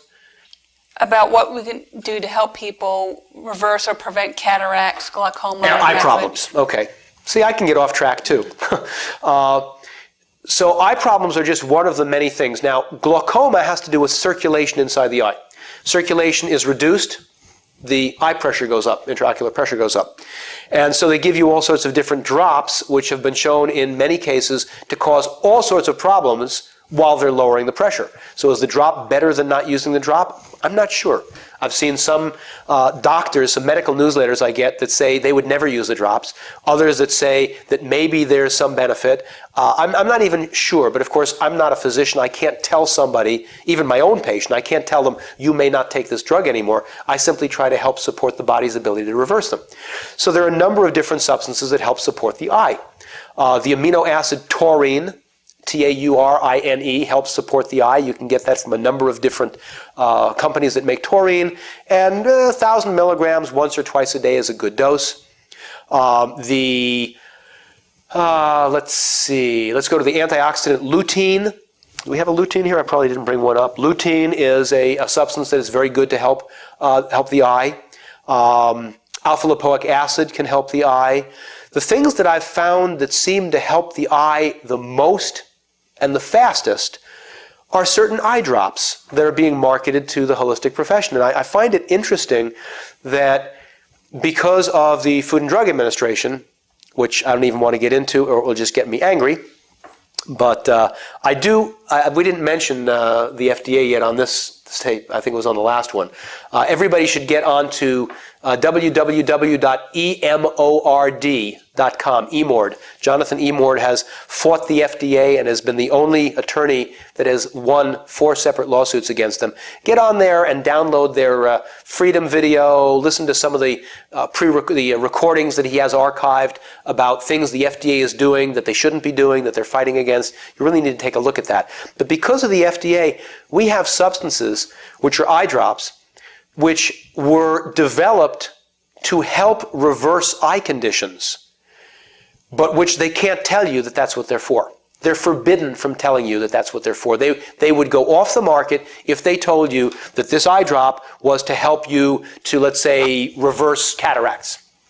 So they put in active ingredients such as acetyl L-carnosine, maybe vitamin A or vitamin C, maybe glutathione, various different nutrients, and they're listed as inactive ingredients because the FDA will not allow them to be called active, so they call them eye drops to make your eyes feel better.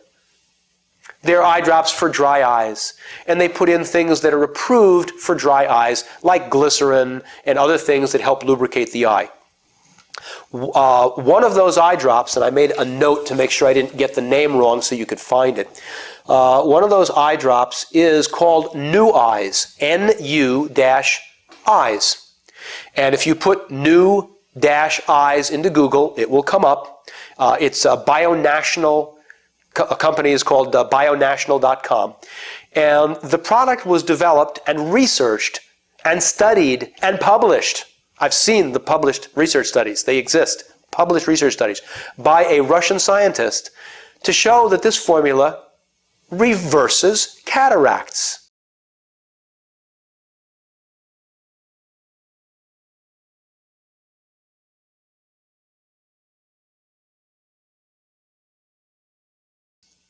Actually reverses cataract in as little as 6 months.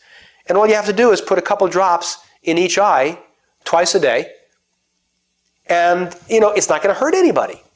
And you can get onto their website and you can read all sorts of testimonials, and it's phenomenal. So if you've got any kind of eye problem, anything that supports the eye, and the main ingredient in this is acetyl or acetyl L-carnosine, it can't hurt you in any way that I can think of.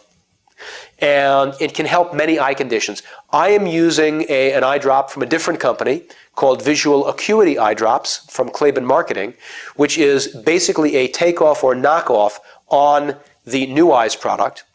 And I'm not sure whether or not the New Eyes product is better.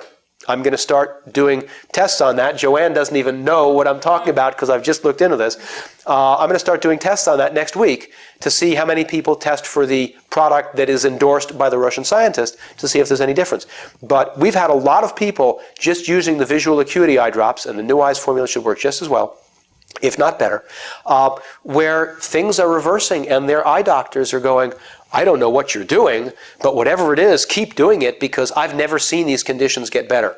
So we've got macular degeneration, cataracts, which I know this can help with, glaucoma, which I'm not exactly sure which things can do best with, but has to do with circulation.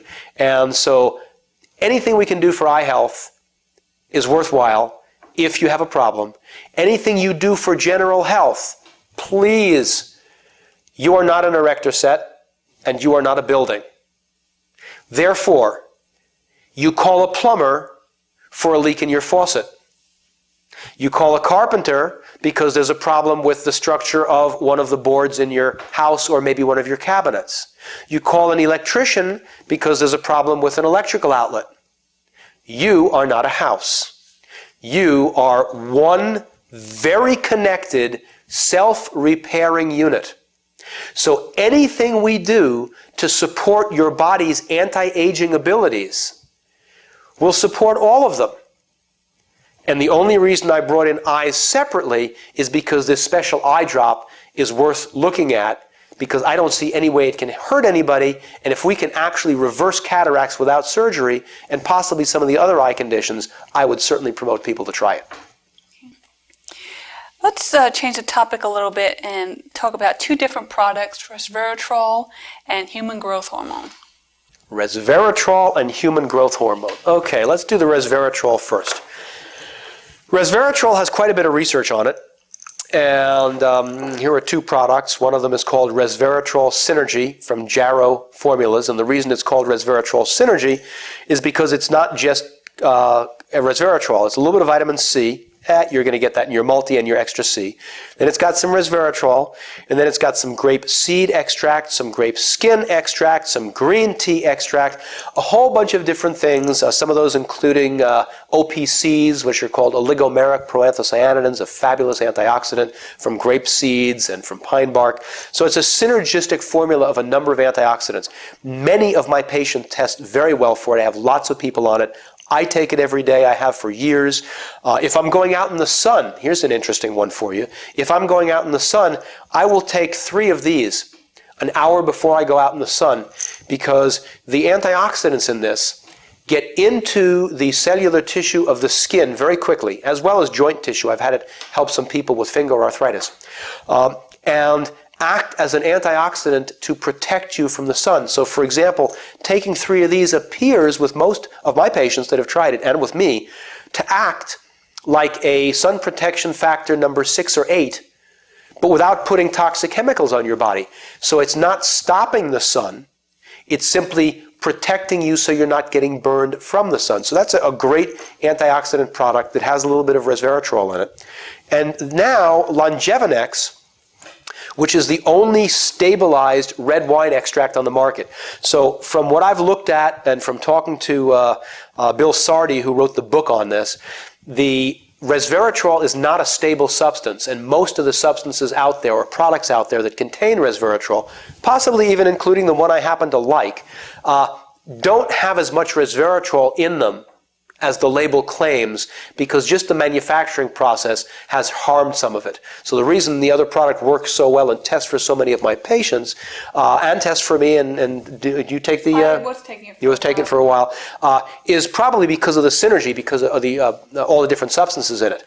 But the Longevinex, which is just the red wine extract or resveratrol, is made in a very special way where there's no air in the plant, and does this one open? Every single capsule is separately sealed. There's a bubble of nitrogen in the capsule. So it's the only stabilized form. And resveratrol has a whole bunch of research on it. It has blood pressure normalizing properties. It has blood sugar helping properties. It has numerous anti-aging properties, which of course is what this video is on. It has anti-cancer properties in much, much higher doses. So I've been testing a bunch of people for this, and we've been having a fair number of people that have tested that this is a good substance. Even if they just take 1 a day, it gets a little expensive at the cancer doses, which might be 6 or 8 or 10 a day. But if you want to look, you can just put resveratrol and look at some of the research studies. But then after you've looked at some of the research studies, don't believe what the companies tell you when they point to their products. And this is probably the best and possibly the only resveratrol product on the market that really has in it what it's claimed. Human growth hormone, oh God, that's such a big can of worms. I almost don't want to get into it, but you can't have an anti-aging video talking about growing younger as we age without mentioning one of the most hyped, most advertised, most marketed types of products, and that is human growth hormone products. There are many on the market. What I want you all to understand is, do you really expect that, for example, the Ford Motor Company is going to come out and tell you that huge amounts of research has been done by Consumer Reports of Consumers Union to show that in most categories, the Honda will last longer than their car will. The Toyota will last longer than their car will. I mean, do you expect Ford to tell you that? Of course not. Do you expect Cheer or Shout to tell you that Consumer Reports articles on laundry detergents almost always find that Tide cleans better? Of course not. Why? Because we have no truth in advertising laws in the United States of any kind whatsoever.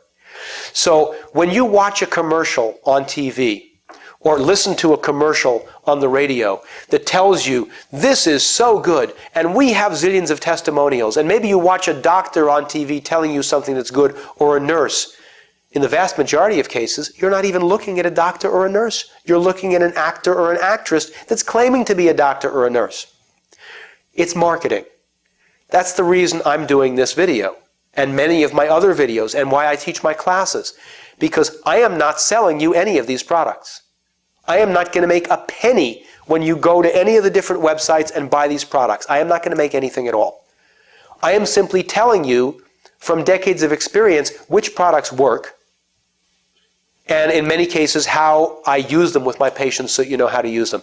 So I wouldn't bother wasting your money on all of the products that are advertised for growth hormone on the radio, on TV, no matter what they may tell you about money-back guarantees, because everybody gives you a money-back guarantee. That was researched 25, 30 years ago. They found that almost nobody ever asked for their money back, but that it helped the product sales. So everybody will offer it, not because it's any good. If they say nobody ever asks for their money back, and they have the audacity to tell you that that means the product is good, nonsense. That doesn't mean anything. So of the products that are on the market, the ones that I've found to be best are the secretagogues called Pro-HGH. And that's a tablet that dissolves in water and you drink it before bedtime, and it helps your body to secrete more growth hormone. And of all of the growth hormone sprays, and this one has had 4 different names over the last 4 years. I'm not sure what happened with patent numbers or trademark infringements and whatever. It came out, it was Eden GH1, and then it was Elan GH1, and now it's marketed by Ever Young Products, and their website is http everyounggh.com, and the product is called GH-2000.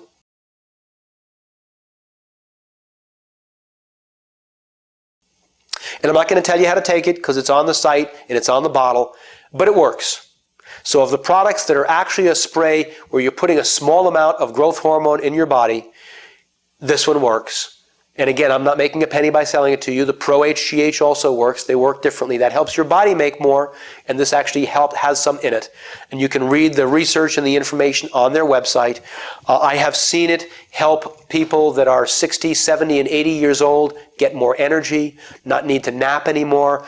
I've seen it help people's skin tone improve dramatically. And one of the things you can look at if you're taking a look at aging is you take somebody's hand. This is actually one of the tests that is sometimes used for biological age, where you take somebody's hand, you pinch their skin, you hold it for a set amount of time, either 30 or 60 seconds, you let it go, and you count how many seconds it takes for it to go back down and look totally normally as before you pinched it.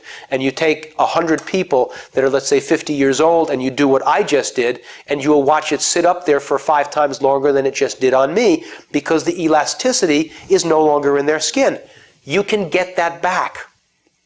You can get that back with cod liver oil. You can get that back with vitamin E. You can get that back with Vitalzyme. All of these different things and eating better will help get that back. And the human growth hormone is yet one more thing. The only caveat I want to add to that is some people believe, and we don't know, there's no good research on this, so I don't know either.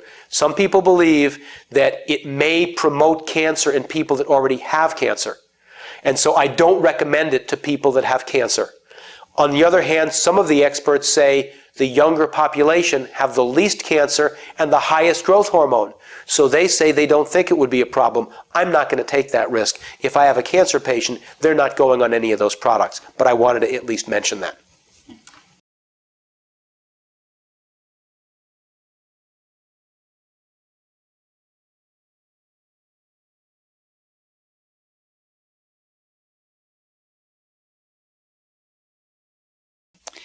The last topic I'd like to cover is have you talk a little bit more about external products like toothpaste and lotions, and makeup, that kind of thing, shampoos. Okay, and that's really quite important because people don't understand that most of the stuff in your medicine cabinet is loaded with chemicals that have been shown or are on list for further study to cause cancer.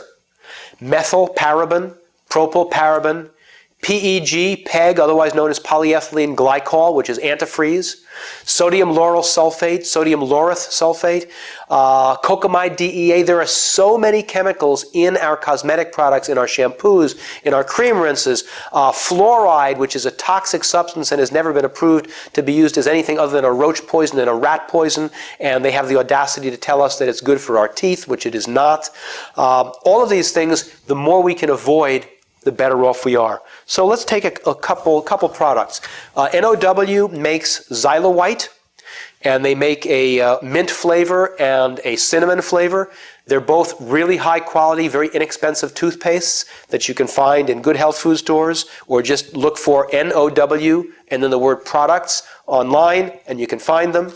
Peelu, P-E-E-L-U, And Weleda, Weleeda, are two other companies that make good quality toothpastes that don't have any of this garbage in them. Most of the other companies do have the garbage.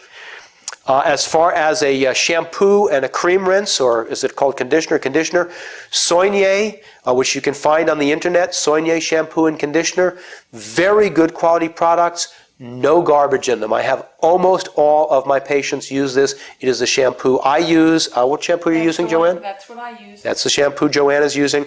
Makes a very good lather. And for those of you that don't already know this, if you're using a good quality shampoo that's expensive, and actually I don't call them expensive, for $12 you can go to Nordstrom's and you can get an expensive shampoo for 3 times as much that isn't as good. But if you use a quarter as much shampoo as you normally use, and you put that in your hand and you shampoo your hair, you won't get very much of a lather, that's okay, rinse it out. Now you use a quarter as much again. So we've used a quarter twice. That means altogether we've used half as much as usual. The second time you shampoo your hair, you will get a phenomenal lather because of what the first time got out. You're now using half as much shampoo to get the same lather. Makes things last longer. Very, very good idea.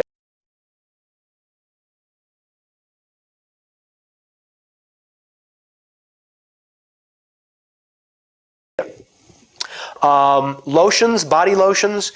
This is just one company. This is Allophatia, A-L-A-F-F-I-A. This particular one says shea butter moisturizing lotion, but they have quite a number of other different ones. It's just one of the few lotions that I've found on the market that's really good quality that you can use on your body. There are certainly some others, but if you look at lotions trying to find them that don't have those 4 or 5 ingredients in it, it's very, very difficult. And I might add, the idea that you need a special lotion for your face, for the most part, is nonsense. I don't know if you've ever noticed this before, but your face is connected to your body.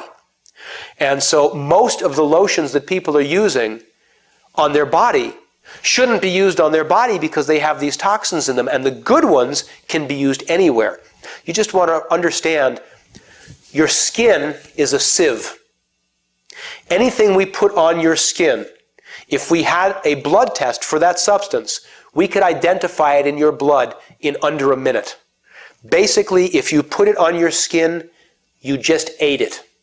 So if there's a substance that you really don't think you should eat, then it shouldn't go on your skin either. And therefore, the better skin lotions are the ones that have things in them that are so non-toxic that if somebody said, I dare you to eat an ounce of this, I would go ahead and eat an ounce of it just to show them that I would be willing to do that for any of the lotions or other things that I'm going to have in my office. It's not food. It's not what I'm going to eat instead of a meal, but that's how non-toxic they are.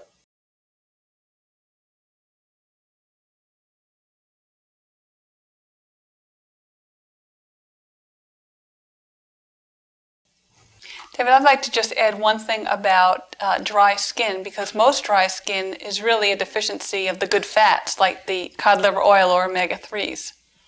And lotions aren't really necessary when you have the good fats. That is very, very, very important. I'm glad Joanne added that in.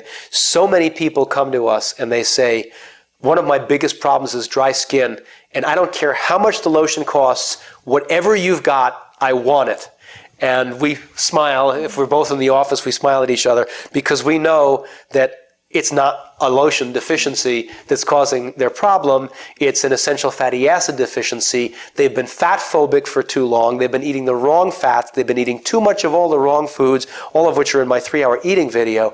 But the biggest difference that they will see in dry skin is upping the good fats, taking their tablespoon of cod liver oil a day, using maybe a tablespoon of a good extra virgin olive oil a day, using maybe a tablespoon of a good coconut oil a day, which we didn't go over, but it's on my eating video. We need the good fats because in order to get your skin to be moist, guess what cells of the body are moisturized with? Fats and oils. So sure, some people have dry skin. They're in occupations where they're outside a lot of wind. Maybe they're working in water a lot. I'm not saying that there's no reason to ever use a body lotion. I'm just saying when you're going to use one, use a good one where you're not putting cancer-causing agents on. But what Joanne said is very, very true. Dry skin is caused by insufficient essential fatty acids, and that's what you have to do to address it. What else do we have on there? Is that That's it. That's all the topics that I had for us to cover. And if you just want to summarize. Well, the most important thing is please make some of these changes. Please be as amazed as other patients of mine have been amazed as you watch the differences and feel the differences. You can get onto my website, which will be referenced here, and there's a 21-day super healthy eating program. You could eat that way for 21 days just as an experiment, because a lot of people will feel so much different just during the last week of that 21 days because of all the stuff they cut out. They went, wow, I wasn't sure I was going to make so many changes, but I feel so different. Maybe I better make a couple more changes.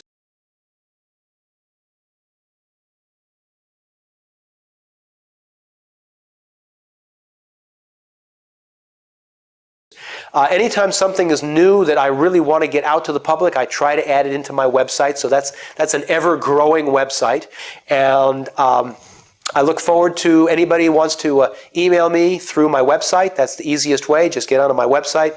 davidgetoff.com will get you there. I warn you, I have so little time. I'm often a month plus behind in responding to emails, and I cannot respond to specific therapeutic treatment questions. I only treat my own patients. But I look forward to hearing the ways in which my information has benefited you, and I truly hope that what I have gone over today is going to help you with the health of your life and the health of your family from now on, because that's what I love more than anything else, is helping people to improve their health. Thank you for listening.